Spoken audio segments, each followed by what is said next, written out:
plaider la parole azate to simbi siko gili to kena gili bilobela congolais. Selon les Écritures, lorsqu'on voit les Éphésiens, les Éphésiens bazaka porteur d'un message. Bayaka na message moko ya ko sauver ya ko délivrer. Vous comprenez? Les Éphésiens bazaka semblable ya lipata o efandi na mai. Parce que lipata ndenge za wana en réalité za na rôle nango moko sengela ke jouer et za ko beti sa mbula. Elle est belle idée personnelle. Remarquez bazana pouvoir. Mais bazo continue côté les mana babalabala au base na quoi moko bona limité ba telemi mais tous ces pourritis des gens ba telemi na ba quoi wana baza se retrouver te baza nulle part bazo chama kele yo kason mais bino moko na pouvoir bozana pouvoir mais bozo ko salaka elo côté ah en Afrique d'ici tozana bango baza ça peut ba telema peka na babalabala ndenge wana bazaka na parc moko na Yoville babenga ngo parc ya Yoville wana babengana bango dans l'état sud-africain. Baké quelque part na balabala moko boso na Kenmer ba comme hôtel Marawana hôtel mako discuter mais bino bozo na pouvoir bozonga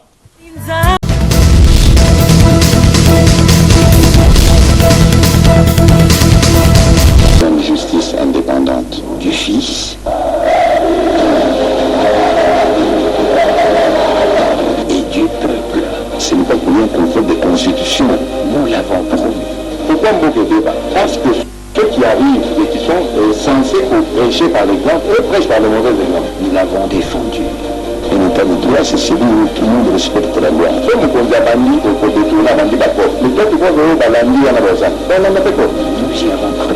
Mais si on conduit à l'objet, à dit qu'on dit comme on a au salon aux amants, c'est vrai que quand on a eu, tu vas en prison. Nous y voilà. État de droit.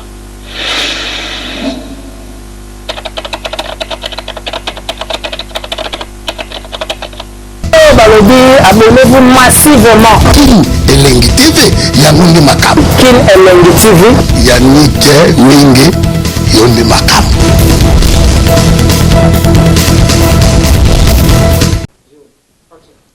Que la paix du Seigneur soit avec vous. Wana maloba oyo grand prêtre Yesu Christo atikela ba ye kolunaye.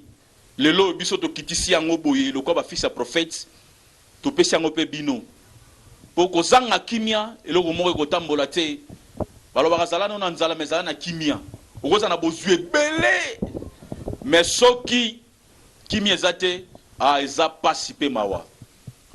RDC organisation non gouvernementale ONG avec comme ba politiciens les animateurs na kata ONG to vivara toujours na ba don na ba leg e utaka libanda so tchetembe Huawei a pesa ki présidence lobby ba cash né.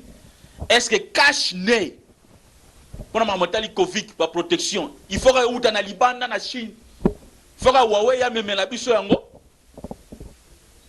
toyebela nous devons nous réveiller.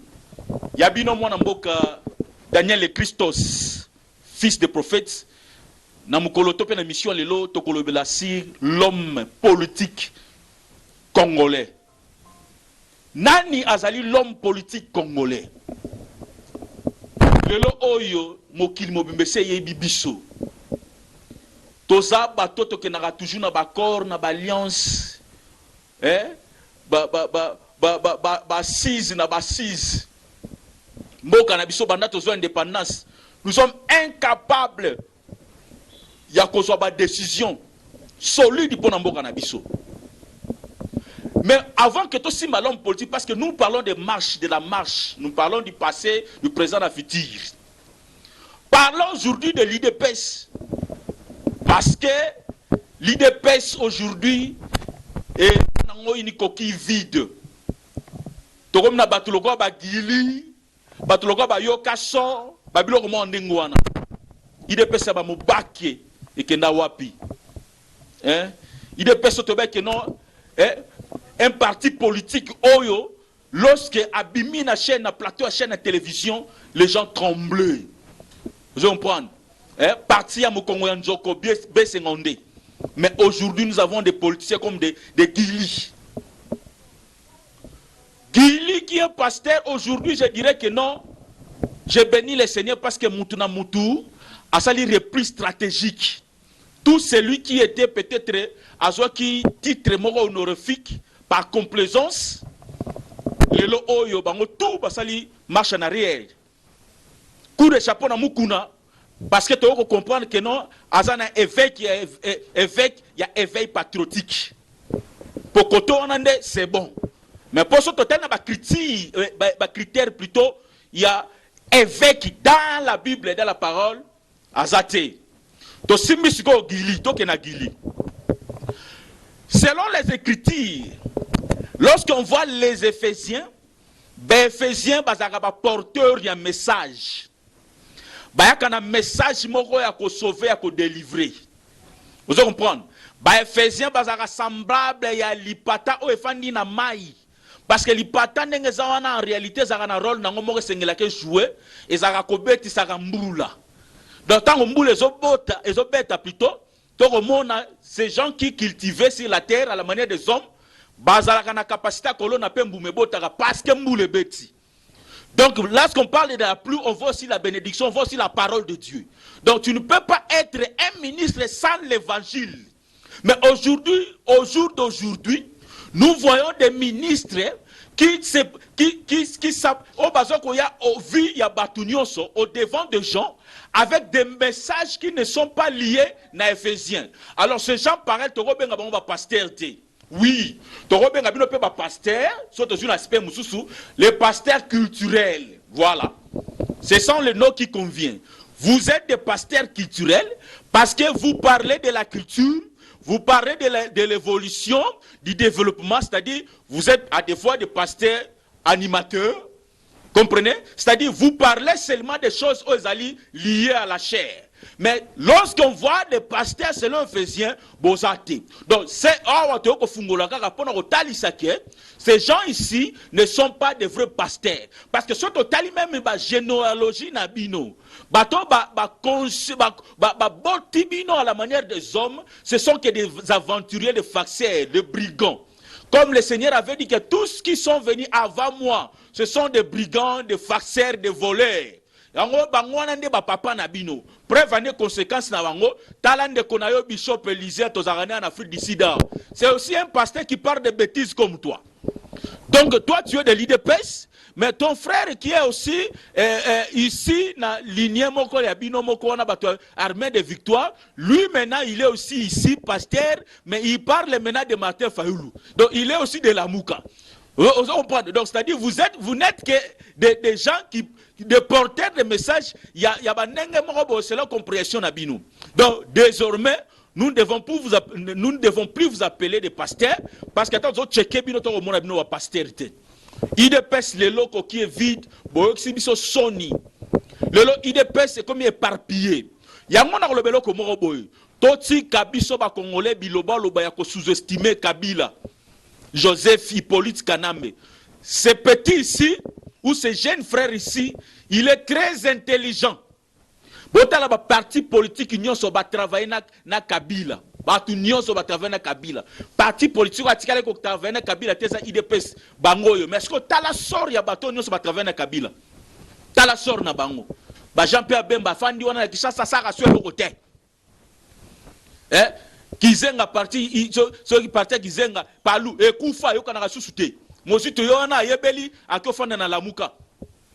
Donc tout le monde qui a travaillé avec Kabila fils sort na yangoyo. Lelo IDPS tala bango ska bazali. Baza éparpillé. Tozana IDPS et comme le verset au Apocalypse 13:1. Les bêtes qui montent des eaux, ça c'est un dragon. Donc il est présent sur parti politique et comme un monstre. Parce que tu as El Kabound, tu as El Jakamen, tu as El Oazaki premier ministre Nan. Tu as El Moubake, tu as El Zebele, il est Remarquez, bazana pouvoir. mais bazo continue ko telema na babalabala au base na quoi moko bona limité ba telemi, mais tous ces pourritis des gens ba telemi na ba quoi wana baza se retrouver te baza nulle part bazo tchama kelele yo kasson mais bino moko na pouvoir boza na pouvoir mais bozo ko salaka elo côté awa en Afrique d'ici tozana bango baza sasa pe ba telema peka na babalabala ndengwana baza na parc moko na Yoville babenga ngo parc ya Yoville wana babengana bango dans l'état sud-africain baké quelque part na balabala moko boso na Kenmer ba koma hotel magawana hotel mako discuter mais bino boza na pouvoir bozonga Vital Kamerhe lobaka bi que non tango za na opposition et ba parti politique ezaka lié à conquête ya pouvoir mais une fois au pouvoir et comme resika au sangsa maele na bino pour kotonga mboka bon bino boza na pouvoir olobo sangsa maele na bino botonga mboka mais eloko moko te bozo sala eloko te. Soko talibe ma ministère eza ko kambama na IDPS na Kinshasa wana na Congo wana eza ba ministère a soni ministère intérieur na zoko kuti fallait ba bengise déjà kuna na nini na assemblée nationale fa que nous répondre pour na sécurité toni na mboka incompétent tatoyo total so mamo ya ministère affaires étrangères passeport tu le kitaraté yon affaires étrangères et là on est au kosala o koloba mama mukolo loko ko la pongi IDPS fiasco na fiasco expérience te et là on moroté na simba premier citoyen mboka te pour na ba respect kaka mais to ko simba pe côté kuna donc nous disons que l'homme politique congolais est réduit en néant parce que la politique par définition est l'art de gouverner, l'art de diriger, mais chez nous au pays la politique c'est l'espace de s'enrichir illicitement. Les gens vont se faire des riches dans la politique. Et puis l'homme politique congolais a la sérieuté. Ba Rwandais ba yebi biso, ba Burundais ba yebi biso. C'est la raison pour laquelle ils peuvent bel et bien nous manipuler. Ba bengi si bango lokwa James Kabarare peut organiser une fête chez lui là-bas au Rwanda. A bengi tous les hauts cadres yamboka na biso. C'est ça l'homme politique congolais. Donc nous aimons de futilité, bah danse tout ça. Qui peut sauver ce pays? La RDC. Nani? Toya siko pas na biso mon population bilobela congolais. Bilobela. Nous aimons plus de futilité au lieu aussi makambo ezana tina. Politique a kola li sabiso pongi politique. Ba politique a kola li sabiso pongi. Lelo okoyembe la politique oyembe les politiciens congolais tanga subo konzi népotisme botami. Akobenga bana kasinae akobenga bandeko nae ba cousin nae ba nièce nae bino msubo zonka na limité botelemi base boko beta obe maboko mais suka ngolo côté. Alors eloko nini to sala sikoyo pour que l'homme politique congolais a corrompu depuis des années. À comment eloko ya passé. Parce que les gens parlent que non, Kabila, système à Kabila. Non, nous ne pouvons pas parler d'un système à Kabila sans toutefois toucher le même système à Mobutu. Parce que les Kabilistes, ils ont copié. Copier ce qu'ils ont trouvé, ce que Mobutu a légué na biso. Ou bien a légué na classe politique na biso. Nous devons fouiner dans le passé. Voilà un Félix qui vient qui nous dit que non, il ne faut pas fouiner dans le passé. Nous devons fouiner dans le passé.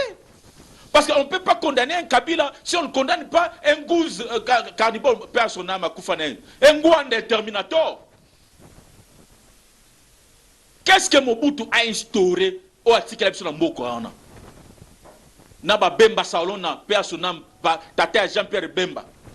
Bayibi a complicité na Mobutu, moi na nepe Bemba yo ko yiba complicité na Kabila, et ainsi de suite. C'est un système qui est érigé depuis longtemps. Système politique congolaise animé par l'homme ya mutema mabe congolais. Ya politicien lisusu. Congolais a déjà mutema mabe de nature, mais dis-moi siko ya politique lisusu. Nde ya ndoki koleka. Au lieu de gouverner, de diriger, lui, c'est de piller, de détruire. Parce que je joue même rôle na diable, na satana. Les volets qui viennent pour égorger, détruire. l'homme politique congolais est semblable à l'ennemi du diable. Le diable est mort en personne. Mboka na biso ko bonga mukolo nini. Alors pour na ko parasiter, pour na ko clore penser na biso, c'est que nous devons faire biso ba congolais. Na ko comme souvent ba article 174 ba biso abi que non révolution tout ça là ba ben on soulèvement populaire ba biso ba koloba congolais pas les na la koloba na bilobela asaka eloko te ba yebi biso mokili mobimbo ata police mboko to fandi aba soka kangyo na balabala tuno zao ngana uta Congo DRC ba kende ba yebi biso to lobaka na biso kaka biloba loba eloko moto sala raté eloko senge to sala ezali ko renouveler classe politique congolaise. La classe politique congolaise doit être renouvelée. Alors to koluka ba moyen nyonso to sala pour que to changer classe politique oyo ba stratégie nyonso to tiki bino na mai na monoko ndengo wana tozo étudier comment faire pour changer la classe politique congolaise. So peut to ko bombarder bino to roya so peut to koluka parce que to sali déjà la vie ya combat autrement to monique bo échapper na yango. Cette fois-ci faut to changer stratégie to changer wana to ko tchaba tunyo sama boko à suivre.